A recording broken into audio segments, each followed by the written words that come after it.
Bonjour à toutes et tous et merci pour cet espace dans ces déjà très belles journées d'études toulousaines, quoique à distance et en différé. Et je vais vous présenter une communication que j'ai intitulée Le Teatro Trono, Bolivie, une dramaturgie populaire, collective et évolutive. Et vous précise que cette communication s'articule avec le module que vous présentera cet après-midi chez Xenia Hanover, comédienne du Teatro Trono, sous un format, disons, pratico-digital.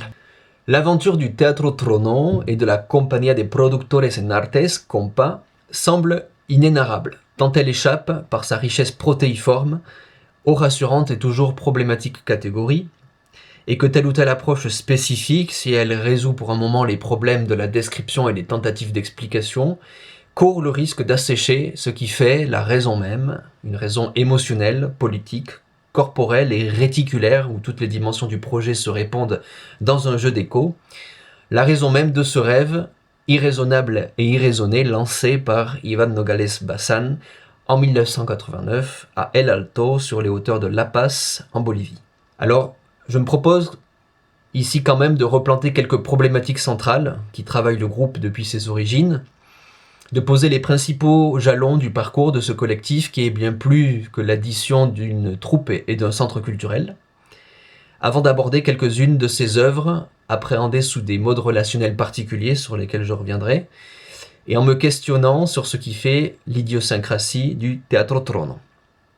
Quel corps met-il en scène? Pour leur faire dire quoi? Et devant qui? Comment s'est construite sa méthode de création? Et quel type de comédien, de public et d'œuvre façonne-t-elle? Comment la question de l'émancipation par l'art est-elle posée? Je reprends aussi, quoique sans y répondre, et en m'interrogeant sur ce qui les a motivés, les interrogations qu'Iván Nogales pose lui-même dans son livre La descolonización del cuerpo, qui a eu l'occasion d'être publié plusieurs fois. Donc je me base sur cet ouvrage qui est le dernier. Et où il se demande quel est ce groupe de théâtre spécifique, le Trono, dans une ville comme El Alto, et qui dialogue avec la réalité du théâtre en Bolivie. Un groupe dont on pourrait comprendre la vie de ses membres comme un portrait du pays, de la culture d'un pays, et à propos duquel on se poserait les questions suivantes. Donc ce sont les siennes que je cite. Comment le Teatro Trono se configure-t-il à l'intérieur de ce qu'on appelle le théâtre communautaire? Comment a-t-il réussi à construire sa propre proposition de décolonisation du corps à travers le théâtre? Et comment ce groupe interagit et définit son espace d'action en relation aux autres pratiques théâtrales?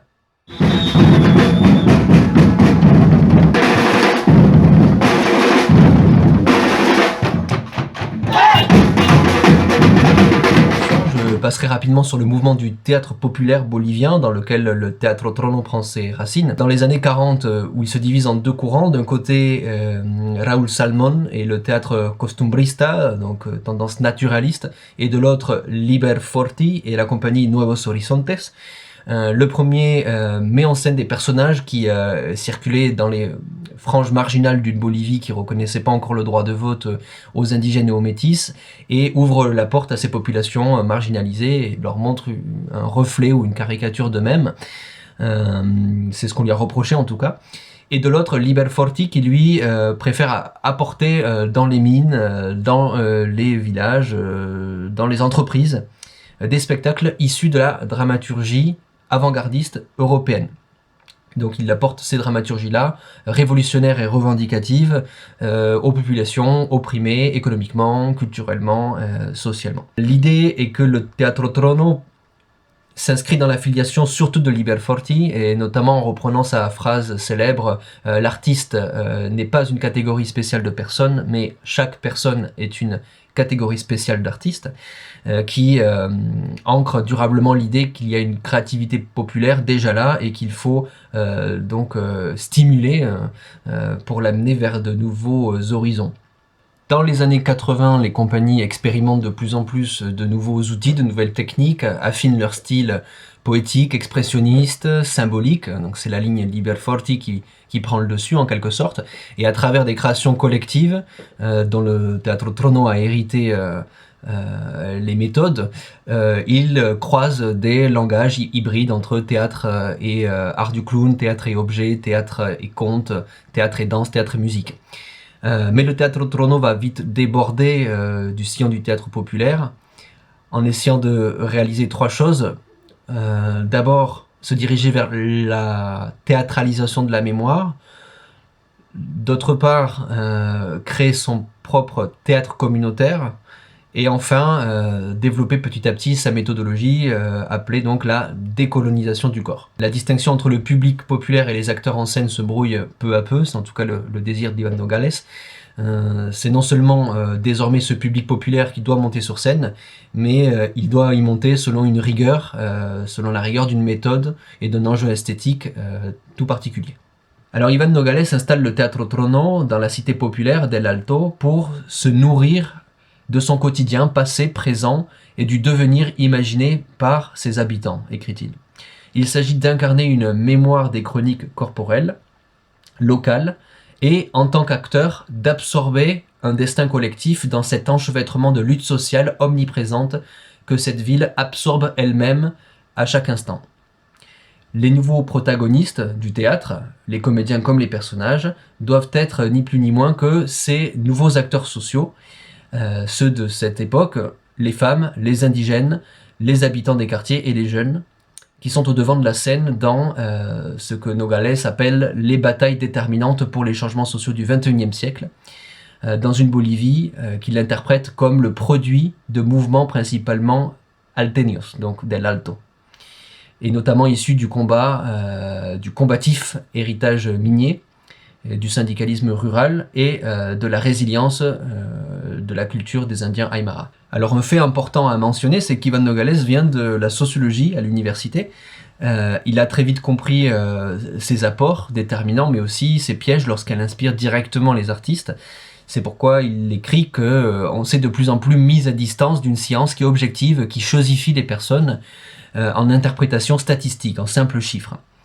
Mais il ne tourne pas le dos aux sciences sociales, au contraire, il essaie de les retrouver par un autre endroit.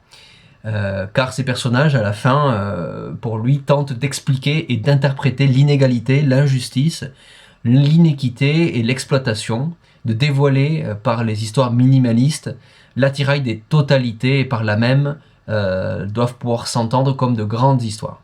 Au lieu de partir des concepts de la sociologie des livres et de tenter de leur rendre corps, tel que cela fut souvent fait par des intellectuels et des militants, soucieux d'aller au peuple armé d'images censées prêter à identification, le Trono fait le chemin inverse, quelque part, et décide de repartir de ces corps réels, habités par les fractures sociales, et en les faisant travailler au sein d'un collectif, à leur donner en scène la chair de figures apte à nous faire saisir et sentir l'âpreté des enjeux sociopolitiques. Le groupe s'aventure peu à peu, écrit Nogales, d'une proposition macro-sociologique à une explication minimaliste depuis le potentiel expressif le plus important que nous ayons au théâtre, le corps. La corporalité est donc au centre du dispositif du Teatro Trono et Iván Nogales en parle avec beaucoup de précision. Il dit qu'il faut passer de l'analphabétisme corporel à l'apprentissage de réapprendre à dire sans parler, les micro-mouvements comme un alphabet de nouveaux sens, les acteurs, d'une part, exposés dans la communauté, sont le témoignage d'un montage de casse-tête pour avoir unifié des fragments juxtaposés des idées, des sensations, des postures, des positions dans l'espace, des dialogues corporels, tandis que les spectateurs de circonstance, de l'autre côté, n'observent pas seulement du théâtre pour lui. Ils sont surtout interpellés par des corps, des personnes libres émettant une énergie physique, depuis cette intégralité qui dialogue avec le statu quo corporel mis en question. Nogales écrit que la négation du corps est le commerce le plus rentable qui soit, et que le théâtre doit pouvoir faire fleurir des gestes corporels face à ces corps fermés, ankylosés à mort de routine et de faux corps idéaux. Donc ce n'est que cette prémisse en tête que l'on peut apercevoir le sens que donne le fondateur du Trono à l'expression « voyage vers la graine », viaje a la semilla, souvent employé pour parler de la philosophie de son travail, et qui, bien moins qu'un discours essentialiste, où l'on pourrait alors interchanger graine et racine, voyage à la racine, c'est pas de ça dont il s'agit, Ça tient plutôt du trajet à effectuer à partir d'eux et jusqu'au dénominateur commun des acteurs sociaux, à savoir donc le corps comme lieu d'émergence, de reproduction, mais aussi d'engendrement, moins comme objet d'exercice physique ou de simple enveloppe au détriment du champ spirituel, mais plutôt comme une matière dépositaire de toute la symbologie des êtres vivants et de leur présence au monde. Nous, acteurs du Teatro Trono, rencontrons notre propre graine depuis ce lieu d'où expliquer le monde immédiat qui nous entoure et le monde majuscule qui nous circonscrit, nous contient. Les mondes que nous contenons et desquels nous faisons partie sont expliqués, naissent et meurent dans le corps. Le langage théâtral est par excellence un langage du corps, et dans l'entraînement du corps se produisent les actes les plus pervers comme les plus libres qui se puissent imaginer. Le système, la modernité, l'histoire, le passé, le futur, tout peut être expliqué depuis le corps. N'est-ce que du théâtre ? Sûrement pas. C'est la mémoire du corps qui expose le système moderne colonial, et c'est elle aussi qui détient les clés de sa décolonisation.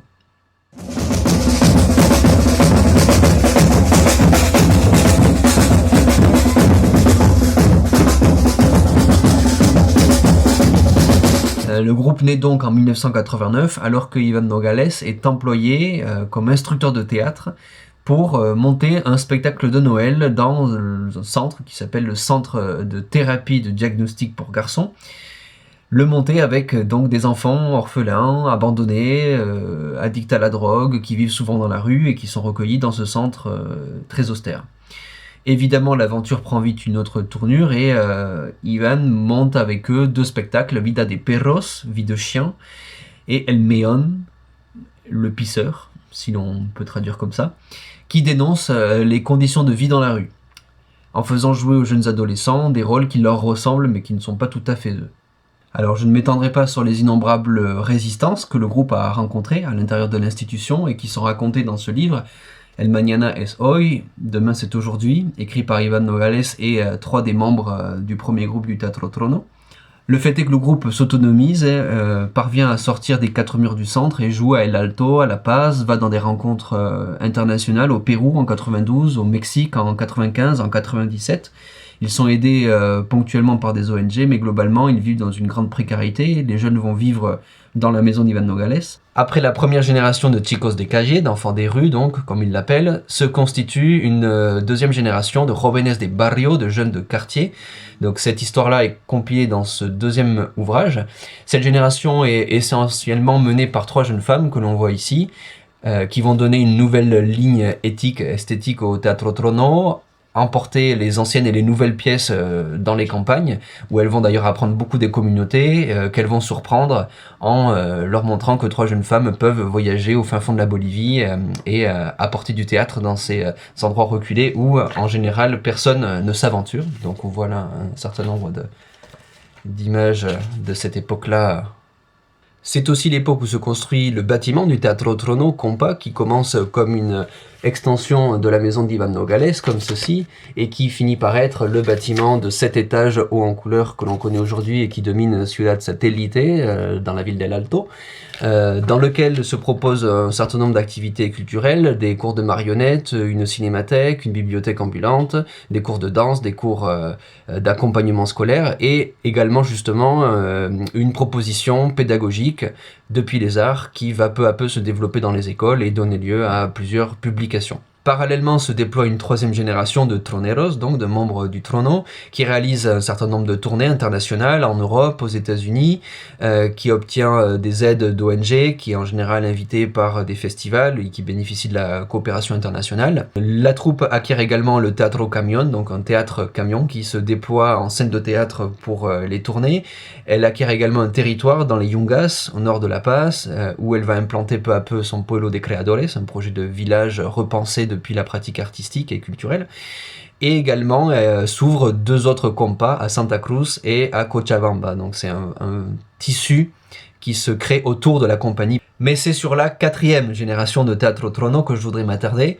Celle-ci est constituée par des jeunes du quartier, mieux insérés socialement que ceux de la première génération, et marque le tournant des œuvres dites spectaculaires ou à contenu historique et politique du Trono. Spectaculaires parce qu'ils vont utiliser beaucoup plus le son, la lumière, la scénographie, les costumes, et à contenu historique et politique puisque donc il s'attaque à des moments historiques de l'histoire bolivienne et latino-américaine.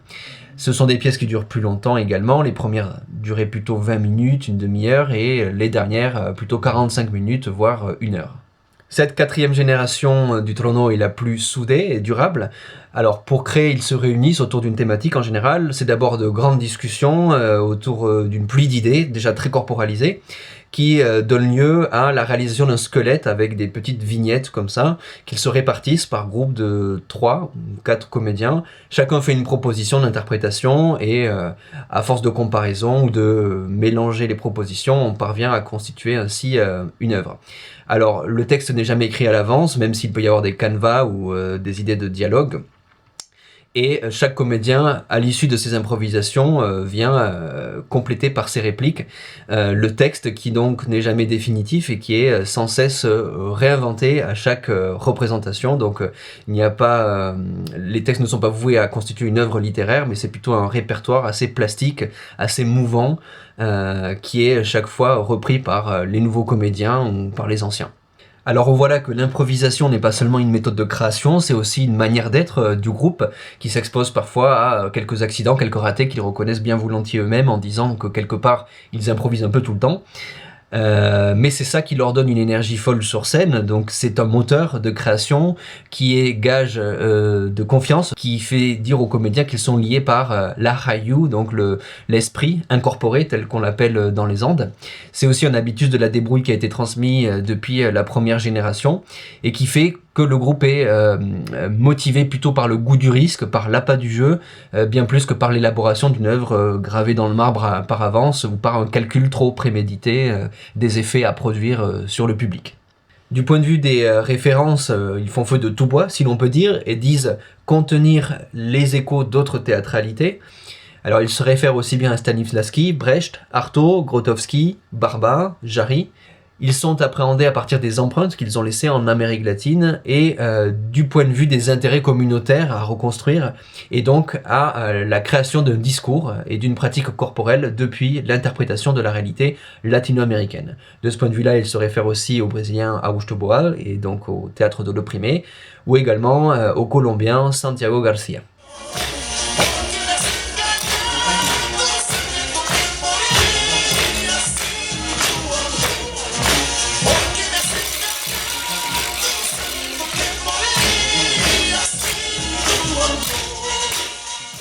Pour le temps qu'il me reste, j'aimerais vous parler de 5 pièces du Teatro Trono, 3 de façon très brève et 2 de façon un peu plus développée puisque j'ai eu l'occasion de les vivre en présentiel comme on dit aujourd'hui et que ce sont des pièces très interactives. Cartas al Chaco, Hoy se sirve et Arriba el Alto sont 3 des pièces historiques du Teatro Trono qui durent chacune à peu près 1 heure. La première parle de la guerre du Chaco dans les années 30, la seconde de 50 ans d'histoire bolivienne ponctuée de coups d'État au XXe siècle, et la dernière de la guerre du gaz à El Alto qui éclate en 2003 et dont la répression fera une 60aine de morts. Les 3 pièces ont en commun de travailler avec un langage scénique assez riche, plutôt violent, parfois cocasse, un peu burlesque, et la dernière met notamment l'accent sur la relation qu'entretiennent les comédiens avec les personnages dont ils incarnent la mémoire et à propos desquels ils se questionnent sans cesse de savoir quelle sera la meilleure manière de leur rendre hommage et de permettre aux nouvelles générations de se questionner sur ces moments historiques sombres de l'histoire bolivienne et aux anciennes de se rappeler ces moments et de voir l'avenir d'une nouvelle façon. A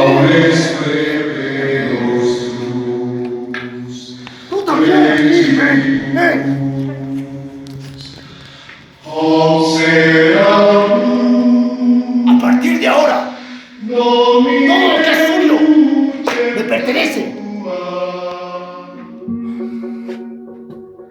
Así que ustedes son los nuevos, ¿ah? ¿Qué son estas cosas? ¿Qué son estos harapos? ¡Quítense estas cosas ya mismo! ¡Ya, pero ya, quítense! Somos hijos de las minas, nous sommes les enfants des mines, est une pièce immersive qui rend hommage aux migrations de mineurs qui ont peuplé la ville d'El Alto. mais qui prend racine dans la colonisation espagnole, donc on est renvoyé 500 ans en arrière, et le public est amené à vivre dans sa chair l'arrivée des conquistadors qui nous maltraitent, nous et les comédiens qui jouent les Indiens à côté de nous, et nous sommes tous envoyés dans les sous-sols du théâtre, où a été aménagée une mine, des galeries, fort bien faites, dans lesquelles on nous refourgue casque et pioche, et où l'on nous force à aller extraire le minerai, donc l'or et l'argent puis l'étain, qui ont fait la richesse des uns et le malheur de tous les autres, dans les mines d'Oruro et de Potosi notamment. Puis surviennent les coups de grisou et les éboulis qui causent la perte de certains de nos camarades. La lutte s'organise grâce aux radios qui, au XXe siècle, permettent une synchronisation des luttes des travailleurs des mines. Puis nous subissons la répression de notre exploiteur qui nous augmente la charge de travail puisqu'il nous inculpe de l'accident et en profite pour réduire ce qu'il nous reste de salaire. Alors puis ça se termine par une révolte finalement. Voilà, donc dans tout ce scénario, on est guidé par les comédiens, certains qui sont donc en empathie avec nous, d'autres en antipathie, et donc le corps du spectateur, entre autres informations qu'il reçoit, des données historiques en fait sur l'événement en question, doit se positionner par rapport à ce scénario.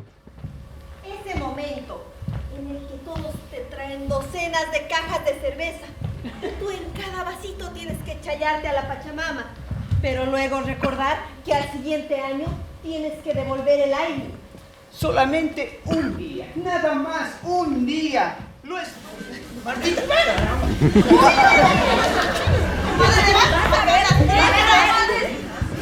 qué no me defiendes? ¡Vos sos ¡Trásale esta pirlacha!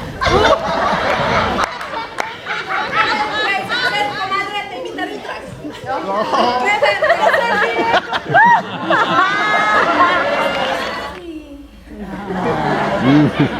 entonces los declaro marido y mujer. ¡Amén!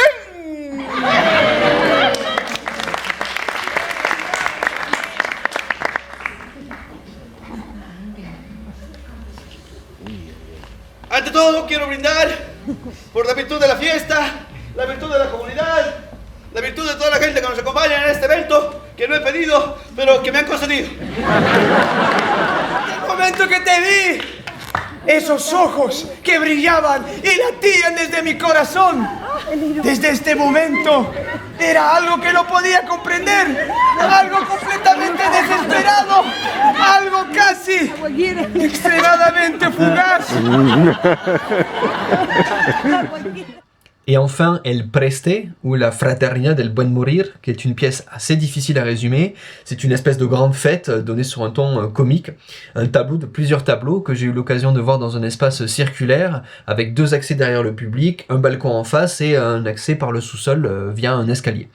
Ça parle de mariage et de corporations d'artisans qui réunissent des sommes d'argent incroyables pour organiser les prestes, ces fêtes populaires où l'on sort ses plus beaux habits. Donc la pièce est très colorée, les costumes brillent, on revêt parfois les visages de grands masques diaboliques. Et puis la mort erre sur le plateau en redingote et chapeau melon et fait office de monsieur loyal, de narrateur qui intervient de temps en temps dans les scènes pour sauver in extremis de la mort un bébé, par exemple, qu'un père a laissé tomber malencontreusement, ou un homme qui s'étouffe le jour de son mariage. Donc les femmes ont un rôle très important dans cette pièce, elles sont toujours en train de faire des alliances pour contourner le patriarcat et le machisme ambiant qui domine les relations conjugales et sociales. Et l'on est donc amené à participer à la fête, à apprendre à danser la morenada. Les comédiens entrent par derrière, par le balcon, par l'escalier et nous entraînent dans ce tourbillon de couleurs qui lie quelque part les questions sociétales et les questions métaphysiques, l'immanent et le transcendant, et nous donne à vivre une expérience de ce que sont les cultures andines.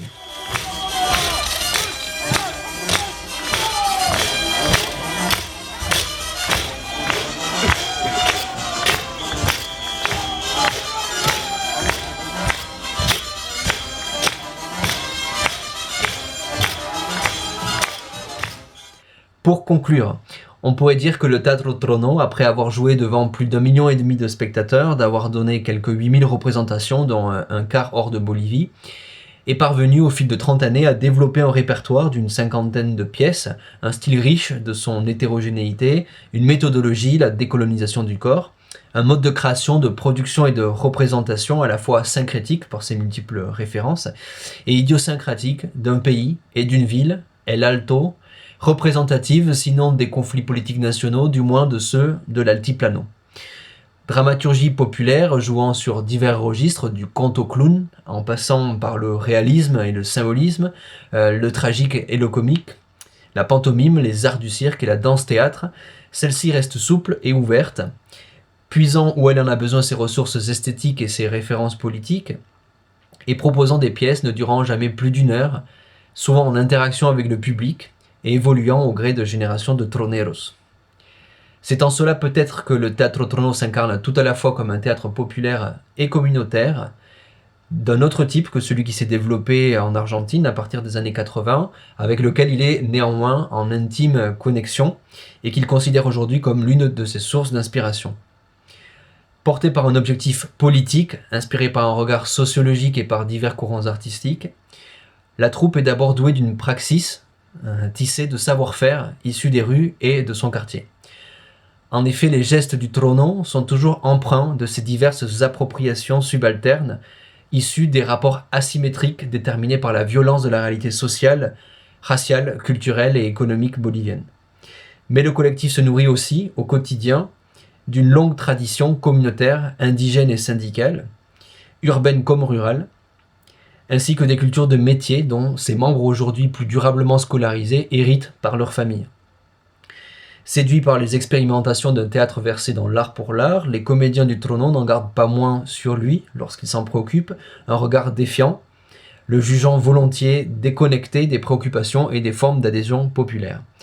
Et je vous laisse sur une réflexion que j'ai actuellement sur l'idée que le Trono aurait développé une espèce de théâtre de l'habitus, pour parler comme Pierre Bourdieu, à travers sa relation à l'exis corporel. Voilà, on pourra en reparler volontiers tout à l'heure. Merci de votre attention.